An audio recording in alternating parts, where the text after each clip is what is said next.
বক্সনগর ব্লকের অন্তর্গত রহিমপুর বাজারের বৈশাখী মেলাকে কেন্দ্র করে দুপক্ষের মধ্যে রক্তক্ষয়ী সংঘর্ষ। ঘটনায় গুরুতর আহত এলাকার বিশিষ্ট সমাজসেবী খোরশেদ আলম। ঘটনা বিবরণে জানা যায়, প্রত্যেক বছরের ন্যায় এবছরও রহিমপুর বাজারে শনিবার বৈশাখী মেলা শুরু হয়। এই মেলায় ত্রিপুরার বিভিন্ন প্রান্তের ক্ষুদ্র ব্যবসায়ীরা দোকান দিতে আসেন বৈশাখী মেলায়। এই মেলাকে কেন্দ্র করে একটি মেলা কমিটি গঠিত হয়। এই মেলার সমস্ত কিছু পরিচালনা করেন মেলা কমিটি। রহিমপুর শাহজাহান মিয়া চা দোকানের একটি দরজার সামনে একটি বহিরাগত দোকানিকে দোকান দেওয়ার জন্য মেলা কমিটি সিদ্ধান্ত করেন।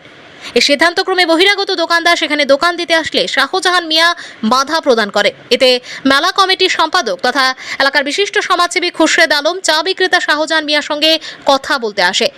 প্রথমে দুজনের মধ্যে কথা কাটাকাটি হয়। এরপর হঠাৎ শাহজাহান ক্ষিপ্ত হয়ে দোকান থেকে ধারালো ছুরি বের করে খোরশেদের বুকে ধারালো ছুরি দিয়ে আঘাত করে। সঙ্গে সঙ্গে খোরশেদ মাটিতে লুটিয়ে পড়ে এবং সারা দেহ রক্তে লাল হয়ে যায়। ঘটনাটি চাউর হতে খোরশেদের ভাই সোহেল ঘটনাস্থলে আসলে লাঠি দিয়ে হাতে আঘাত করে। ঘটনাস্থলে মেলা কমিটি সহ এলাকার লোকজন আসলে অভিযুক্ত শাহজাহান মিয়া ঘটনাস্থল থেকে পালিয়ে যায়। এদিকে আবার ঘটনার খবর পেয়ে কলমচোরা থানার পুলিশ ঘটনাস্থলে ছুটে গিয়ে ঘটনার তদন্ত শুরু করেন এবং অভিযুক্তকে গ্রেপ্তার করে থানায় নিয়ে আসে। ঘটনায় আহত খোরশেদ আলমকে প্রথমে বক্সনগর সামাজিক কেন্দ্রে নিয়ে আসা হয়।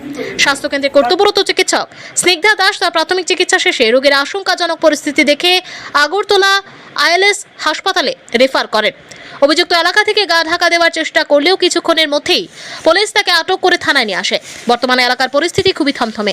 জানা যায়, পরে ক্ষিপ্ত জনতারা দোকানিটিকে ভেঙে চুরমার করে দেয়। এই থমথমে পরিস্থিতিকে কেন্দ্র করে পর্যাপ্ত পরিমাণে পুলিশ মোতায়েন করা হয়েছে বলে খবর। এখন এই ঘটনাকে কেন্দ্র করে আগামী দিনে কোনো বড় ধরনের ঘটনা ঘটে কিনা সেটাই এখন দেখার বিষয়। হ্যাঁ, তোর কথা কার ভালো উনি কইছে রে। আলমগীরের সিসি ক্যামেরা আছে ওইদিকে থেকে আমার দোকানের সামনে ইয়া আমার দূরের মধ্যে দৌড়িয়া আমার মায়ের ছুরি লাগাইছে 13-14 জনে। আমি যান বাঁচাইতে পারি না। এরপরে ইয়া আমার হাতে ছিল তরমুজ কাটিং না ছুরি। এই তরমুজ কাটতে আসি ফ্রিজে ভরে রাখছি, দেখে এর ফ্রিজ না পাই গেছে। এরপরে এই ব্যুরো রিপোর্ট, লাইভ নিউজ।